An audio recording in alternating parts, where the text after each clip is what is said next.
Getty, leading Brexiteer, stated an association agreement would amount to a second-tier EU membership. The leading Brexiteer stated an association agreement, reportedly being considered by the Prime Minister, would amount to a second-tier EU membership.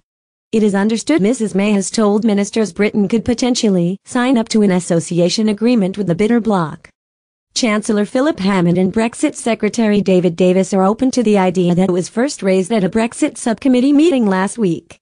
Senior source in the Conservative Party exclaimed it was quite frankly incredible the idea was being discussed. The Telegraph also reported Brexiteers in the party believe such a deal would turn the UK into a vassal state of the EU. Association agreements are usually agreed between nations that want to join the bitter bloc.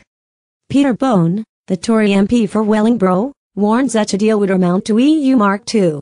He explained, if we end up with an association agreement like the ones other countries have, then that amounts to EU Mark II. However, the Prime Minister, Chancellor and Brexit Secretary are believed to have been convinced specific terms and frameworks are not as important as the final objective of Brexit.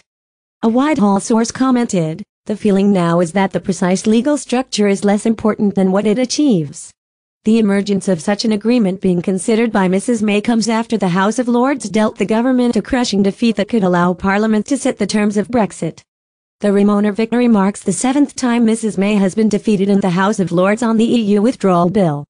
Getty, Jacob Rees-Mogg has blasted an agreement being considered by Theresa May. Getty, Chancellor Philip Hammond and Brexit Secretary David Davis are open to the idea the amendment to the bill was backed in a bid to give Parliament the power to set the direction of Brexit if politicians reject the deal reached by the Prime Minister. In total, 335 Lords voted for the amendment and 244 stood against it. Brexit Minister Lord Callanan issued a shocking warning following the defeat. He stated that if the amendment was passed in the House of Commons it would weaken the UK's hand in our negotiations with the EU by giving Parliament unprecedented powers to instruct the government to do anything with regard to the negotiations, including trying to keep the UK in the EU indefinitely.